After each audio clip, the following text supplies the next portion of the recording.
Hello, this is John Spielman with a summary of the third round of the Candidates Tournament in Yekaterinburg. It's been another very exciting day. Excuse me, I've got a cold, I haven't got the great coronavirus. And the things have changed markedly today, notably because Liren has beaten Fabiano Caruana. And I was streaming today, I'm sorry. This is going to be a pain. And let's have a look first at the main game. So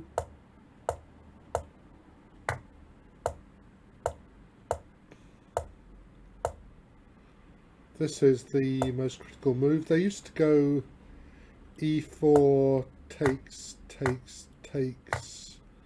What do they do then?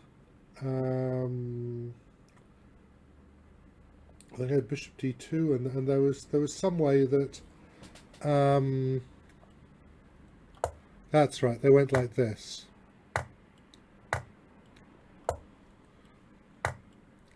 and reached this position. And okay, there's lots of theory, but there are other ways to play it. And Ding played this move, and Caruana played a novelty that they had mainly played c5 before, I believe, though there had been other moves, but e5 is a novelty. I mean, it's a very good idea to hit the guy when he's down, obviously, and that's, I guess, one of the reasons he chose to play this novelty, apart from the fact he'd discovered it. Excuse me. Well, you can play e takes, it's possible. Takes is sort of the most obvious way to play this position. Then you can take an c4 and take an e5. I mean, this is the most obvious way of all to play this position. Go there, and I suppose that white may have a tiny advantage, but, well, black's got this square, which is very nice.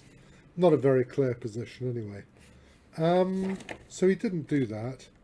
He played knight takes, and Caruana was playing instantly, and for a long time he was playing completely instant. He played bishop c2, which I suppose Ding had seen, I guess you would see, in a game, because you could miss it. And this move, I described this move as macho and then was accused of being sexist, which was interesting.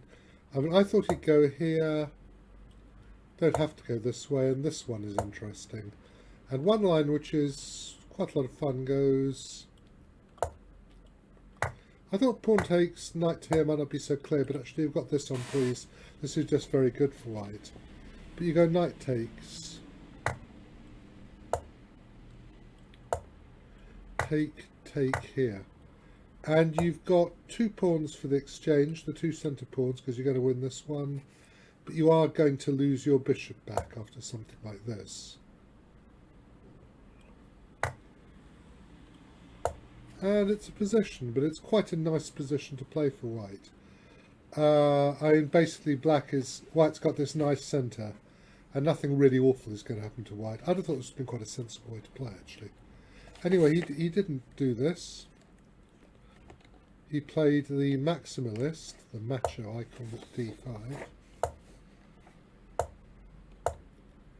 And now there are things that can happen. If you go knight to here, then there's this move, or takes in this move, but obviously things are spiralling out of control quite a lot. I don't know if you can try to get a rook in two pieces for a queen, but no, after pawn takes you're going to play bishop c3 first, aren't you? It's going to be incredibly dangerous, so he played queen f4.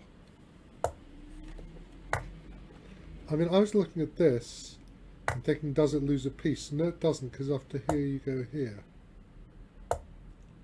And queen c7, queen c8, you can go knight b5, I think, and block on d4 with a knight if you have to. This actually is quite good for white, I think. I'm not sure if there are some better ways to do this. Did I stick this in? I'm not sure. I'm having a look now. Bishop d6, queen e3. Queen over queen e2. Yeah, I mean, actually this is quite playable. I thought he might go and play this move, and probably got reasonably good control. I mean, I thought he might do this here, and then retreat his knight, and play a position like this, where you've got two pieces for the queen, but very good centre pawns and quite good control. Engines don't like this very much. They don't like any of these queen sacrifices. I just thought it was a way to play the position.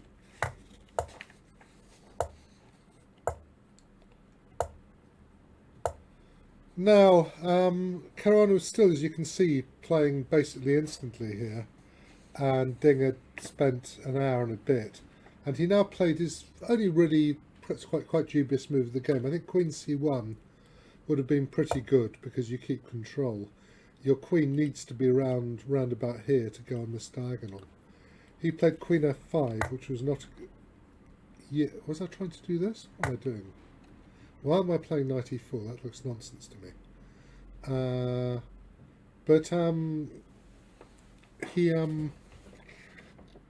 I think this basically would have almost refuted it. But Ding had been under pressure for a long time. He went Queen F5, and now after takes here, Black gets control of the black squares, which gives him very good initiative. The engine's like Rook E5 first, actually. Basically, Caruana here must have thought when he started analysing that he'd have enough somehow, but he started playing quite badly, in fact. I mean, I think what happened was he'd played many moves, which, I'm sorry about the chair, which he'd prepared in advance, and now he wasn't quite ready to do it properly. I think if Queen B4, you'd probably go here. Queen takes pawn, Queen C1. But okay, you've lost the defence of the knight, but you're going to be able to stick your pieces in good squares, and it's going to be good for white. Black obviously will keep the queens on the board for the moment, but the centre pawns have survived, and eventually they're going to matter. So Caruana tried H6. Ding went Rook D1, I think. G3 was another alternative, basically giving the king a square on G2. Round about here the engines like black a lot, but it still feels quite messy. He took this guy. I thought he might have gone Rook C8 and tried to go Rook C1. I mean, it didn't look... It still felt to me like things could go wrong for white. That's not a move I like much. I thought he'd go Queen D4 and try to play Knight E3 and King F2. This is also good. And that just tees up to give up a piece, obviously. So you're morally forced to play Knight takes F4 now, because if you don't, if you play Knight F6 E5, you look ridiculous. I mean, the whole position. You start going backwards, and white has complete control. So you have to sacrifice a piece. And Ding is very good at this. He kept control. It was not an easy position, still that easy anyway. I think Rook E5 is slightly better. If Knight G4, maybe Rook G5. But, I mean, he would have won, presumably. Basically, he's just playing good moves. He's not getting upset. And if you fail to get upset when you're a piece up, it's really quite unsporting. And, well, now that's important pawn. Quite brave, just taking it. Okay, makes his last weapon.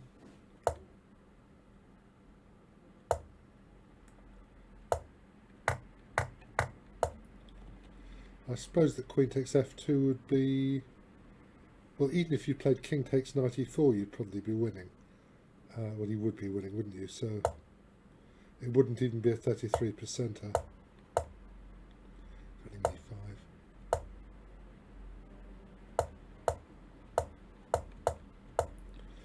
And finally, Rook B3 just leaves white a piece and two pawns up, and even Caruana couldn't carry on here. Caruana is incredibly tough.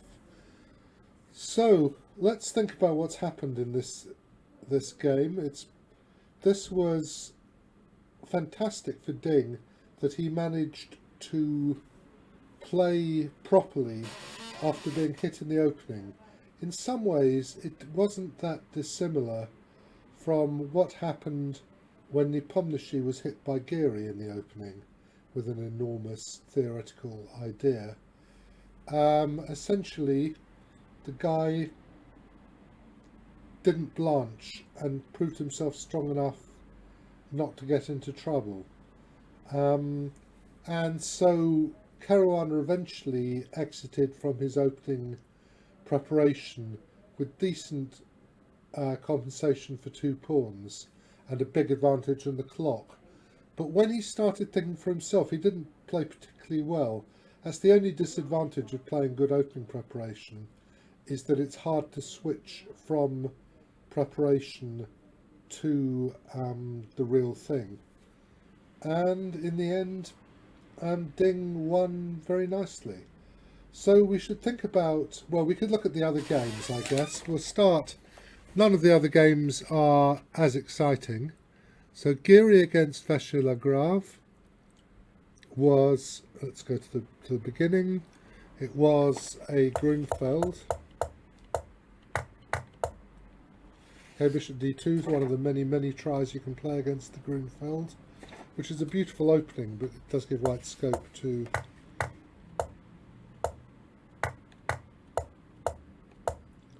I don't know if this is, I haven't particularly thought very much about this game. It looked to me like white got some advantage, but then it's a nice aggressive move.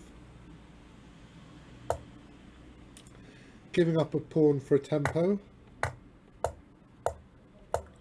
I thought rook d1 might be dangerous, but actually rook d8 is a good move.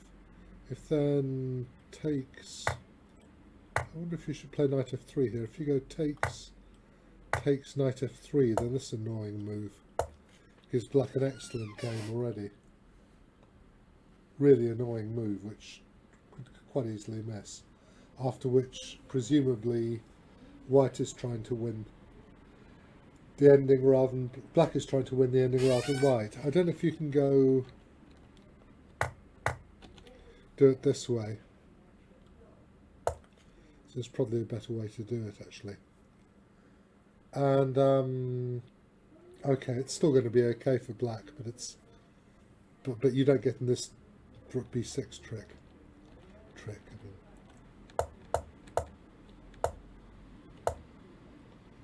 That's a nice move to get in. That gets everybody coordinated.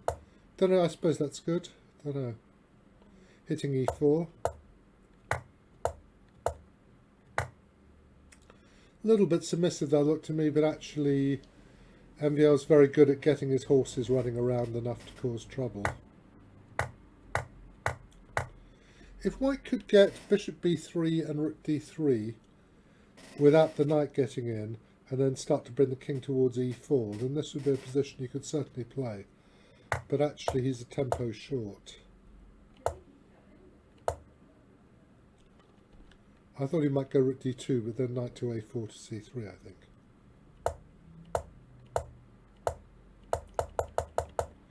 And he took a draw.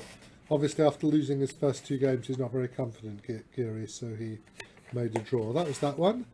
Grischuk and Wang Hao was a Petrov, where Grischuk got exactly what he wanted, I presume. So it's an exchange French now, isn't it? Because he's gone d3 and d4. So this could go e4, e6, d4, d5, pawn takes pawn, pawn takes pawn, knight f3, knight f6. Queen e2 clearly is what he wanted. I don't know if you can castle here and allow knight e6 and queen e6. Must be close, but maybe not. Excuse me, been commentating all day.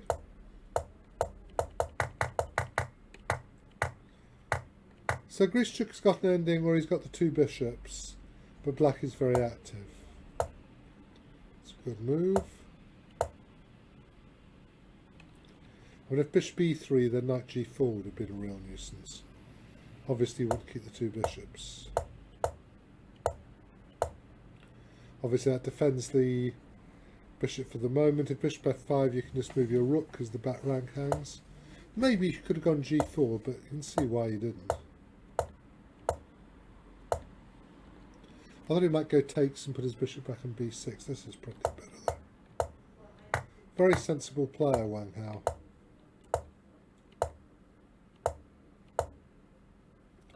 Just to stop bishop c2 for the moment. Yeah, I wasn't sure if he'd do this or he'd go a3 and try to put a bishop on a2. This is a little bit better for white, but you know, black can defend himself. I thought he might go h6, which isn't, I don't think, saying any engines like. And I think he'd probably miss knight e4 check. This was a move 40. I think he was thinking knight h5 plus equals, maybe a bit more than plus equals. But now takes, if you take with the pawn you recapture and you're threatening both e3 check and the bishop, and that basically equalises.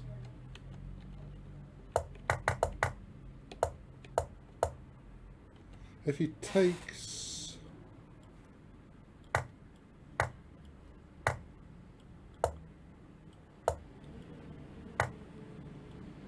then I started thinking, oh, can you draw with, by putting the rook to d5 to d3 to b3. Of course you can just play this move, which I missed this time round. And that's the end of that. So Grischuk tried his best. He went rook to there, threatening mate. I thought he'd go here. There's a fun line that goes like this.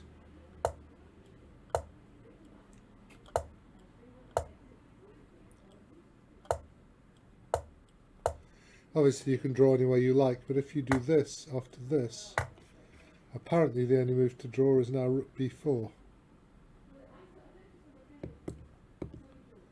Because rook takes rook f2 and the pawn is queening with check, which is bad luck for white.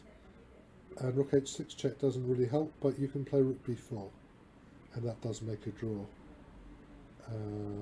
Rook takes b4, rook takes g5, rook takes b2, rook f5, and it will be a draw. So I thought he'd go rook f8 to keep his pawn, but actually he went.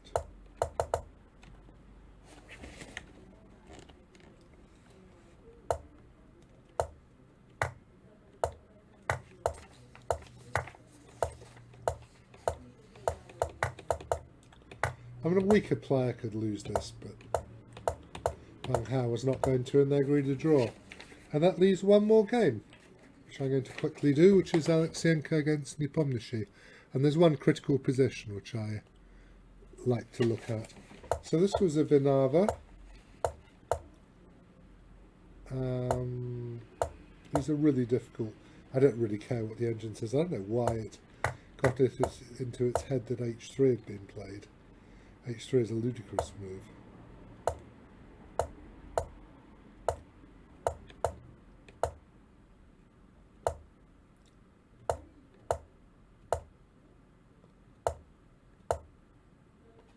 I don't know if that was a good idea or not. So I don't know if you can take that with a pawn and try to keep the position. He took with the queen. Bishop b5 you can take and you can play knight d4 I think. And then, yeah, I think, I mean this is possible as well.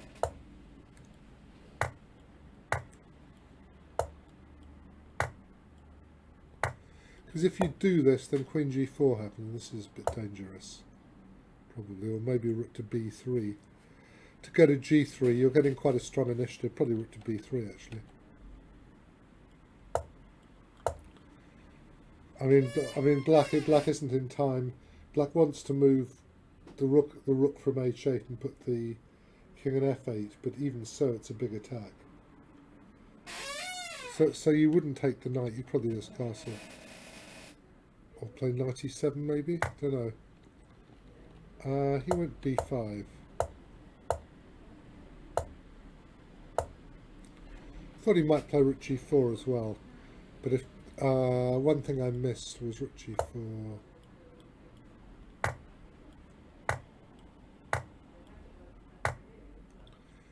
Now I think you don't play knight takes... Oh, you do play this. But then you play this one. And that wins material. You don't play knight e5 because of queen e5. Hitting the horse and f7, but just this wins material for black. So that would have been a pretty stupid way to play. He gave the exchange, which is perfectly reasonable.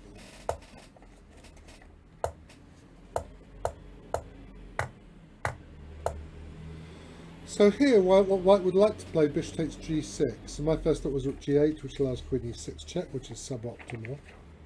And actually, bishop g6 is very much the move you should play, because after castle's queenside, you just go away, and you kept this pawn. I thought that this would be dubious for white, but after this beautiful move, black is in big trouble, because he just can't defend everybody.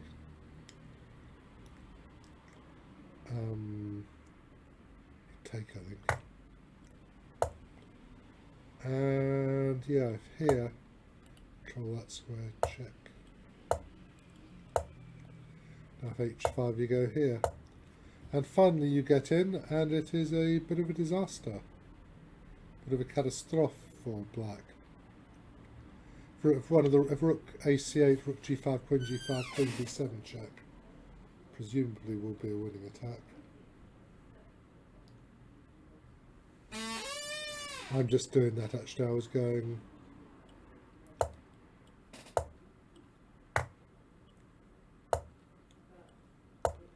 Now you do this one.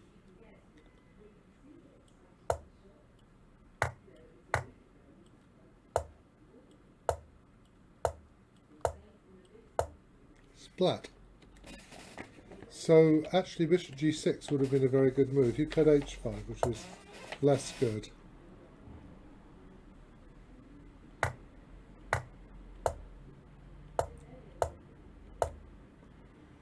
Oh, that's the bishop in. I hope that was a good move or not. We could have just gone rook c1. And here Nipo decided that black was too active. White was too active on the king side, I think. Maybe, so he went a5. And obviously now it's going to be a draw, because I guess if rook c1 you can play bishop b3 if nothing else. I mean, basically white's going to give perpetual check, but he ain't going to win. He took this one, in fact. So, a fascinating round. A really hard round of chess. And the conclusion was that... So, Caruana's fallen back his half point off the lead in 50%. Ding's on -1, Geary's on -2, Veshilagrav and Grischuk and Wang Hao are on +1. Is that right? And Nepomniachtchi. Is that still right? So they're all on +1, aren't they? Because they all drew. And Alexienko must be on -1. So, I mean, a very hard day's play. It's made the tournament much more exciting that Ding has beaten Caruana. It was always suggested that Caruana would do better than Ding against the rest of the tournament, but not that Ding would lose all his games. Well, he obviously won't lose all his games. Ding was quarantined coming in to Russia for 2 weeks, but Wang Hao wasn't, because he was apparently in Japan. I had BODs from the press room on my stream today, which was fantastic, so I got some much more decent information. And there we are. So there's a rest day tomorrow on Friday, and then 3 rounds Saturday, Sunday, Monday. I will definitely stream Monday. I may well not stream Saturday, depending on how much other work I have. Okay, I'm signing off now. I hope